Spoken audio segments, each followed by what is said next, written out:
Welcome back to my channel. My name is Laken, and today I'm going to be sharing my favorite books of 2024. Last year I read 40 books, which is pretty normal for me, and I decided to pick out 10 of my favorite ones that I read of the year. I'm just going to share my favorite ones of last year, and these are in no particular order. Well, I guess the order that they're in is the order that I read them in, so I did not put them in order from least to favorite. These are just my favorites in general. I could not pick like a top 3 or top 5 or anything like that, or a favorite book of the year. So we'll start with my first favorite. I read this book last January, and that is Assassin's Blade. I love that I started out the year with this last year. I still have just such vivid memories of reading this and crying so much, and I mean tabbing it, and this is my favorite so far of the Throne of Glass series.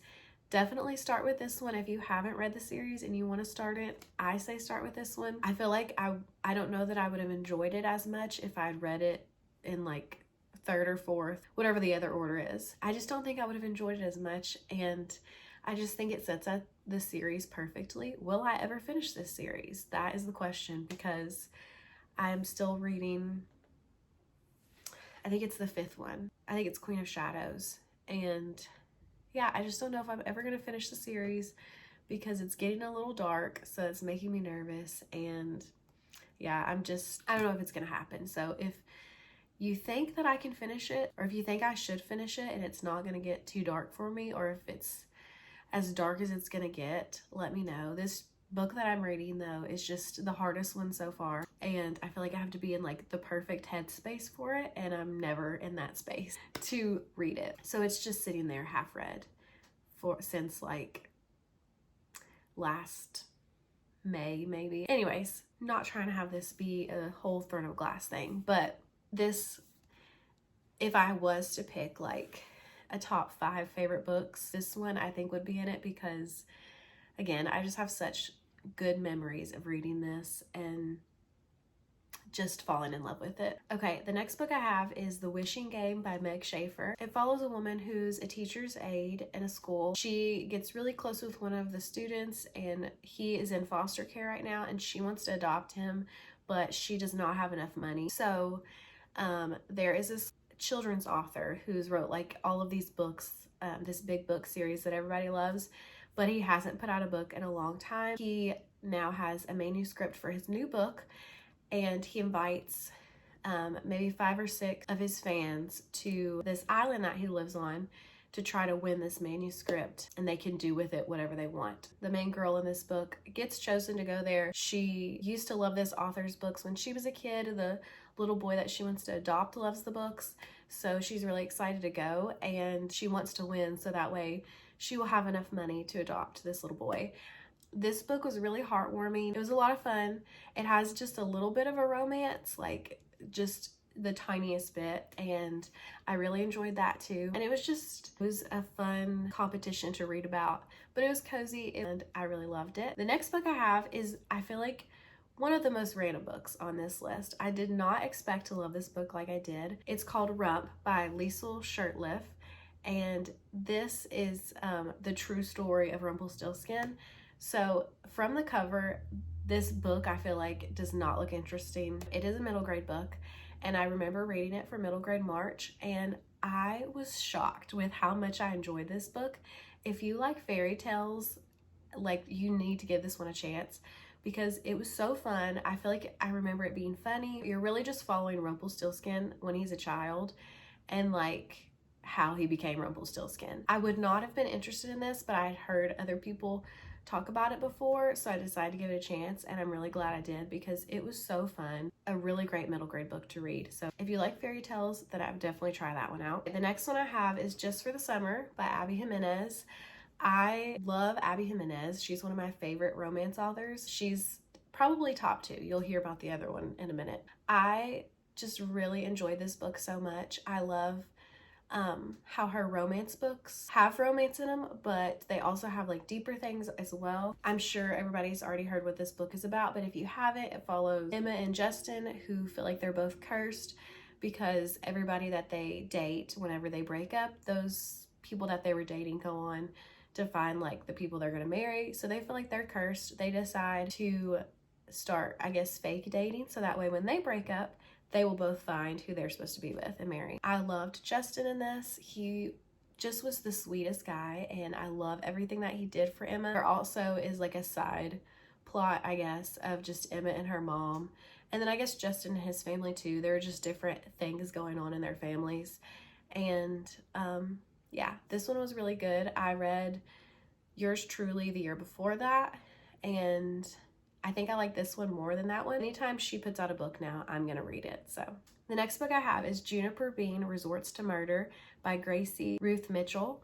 And this book also surprised me. It is a mystery romance book. It follows Juniper Bean, and she's going back to her hometown, and she's moving in with this guy that she met online. Basically, he's gonna be like her landlord, but they're gonna share the house. It's kind of about like them interacting, and you know, there's a romance that starts. There's also a mystery happening at the same time at the high school that she used to go to. A girl that goes to the high school turns up dead, and she's trying to solve this murder, and her roommate is also trying to help her. This one was really funny. Even like from the first line, I remember I was just laughing and like, oh, I'm gonna love this book. If you want a mystery that is really fun and funny, try this one. And especially like if you want a little bit of a romance in there too, because I don't know, this book just, I guess, was a mash of mystery and romance, and I really, really loved it.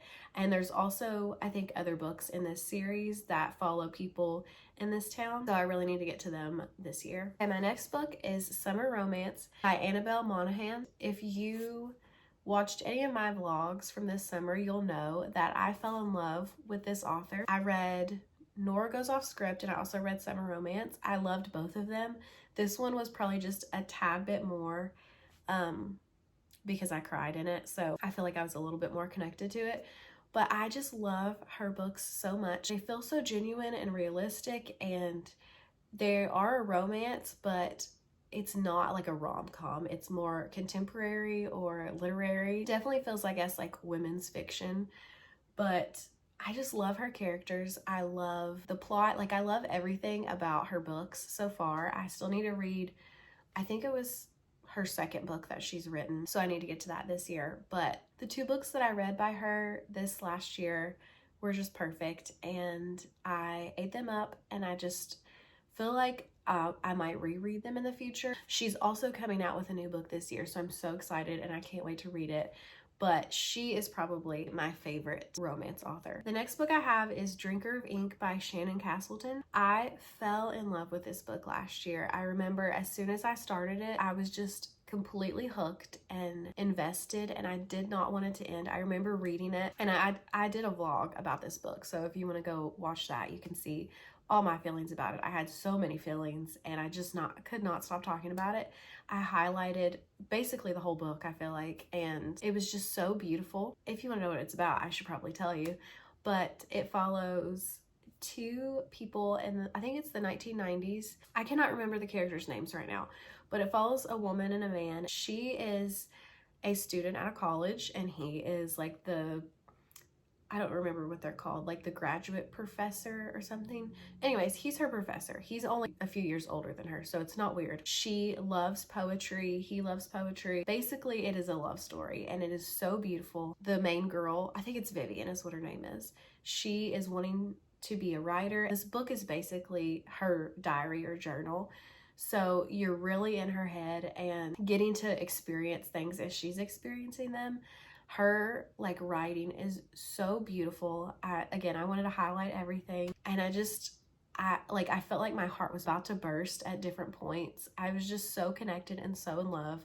So this might be my favorite book of the last year. I don't know.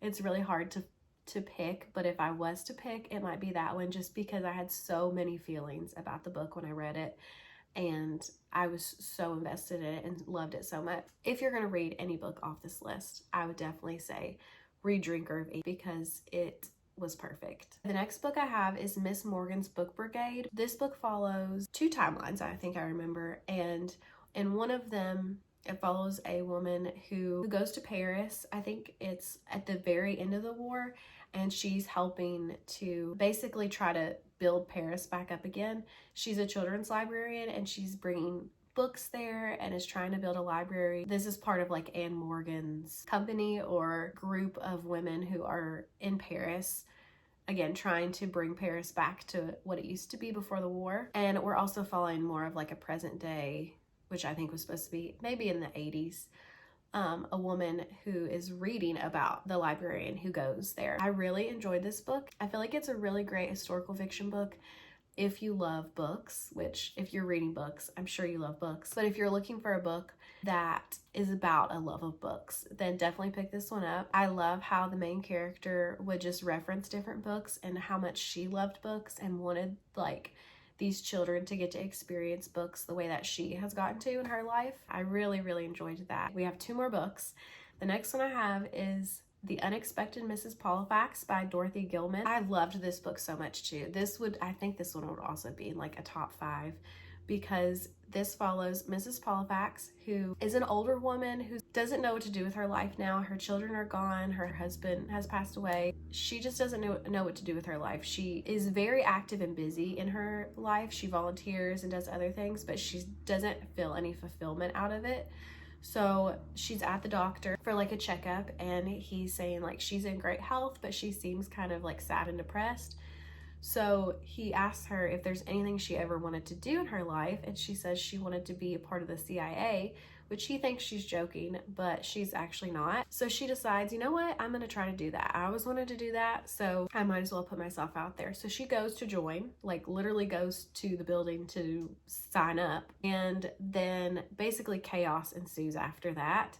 It is such a funny book. I loved Mrs. Pollifax. She's like the best character, and the title is perfect too when I was thinking about it, because she is definitely unexpected to everybody. Just what she can do, what happens when she's around. It is so fun and so funny, and I'm so happy it's a series too because I want to read more of them this year. This was definitely a great mystery book, and especially if you need a laugh. The last book that I have that I finished towards the end of the year last year is A River Enchanted by Rebecca Ross.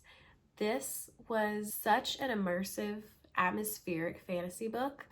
I fell in love with it. I fell in love with just how different it was because it felt like a historical fiction book, basically, set in Scotland, like with clans and everything, but with magic in it. It basically follows this clan as these young girls keep disappearing.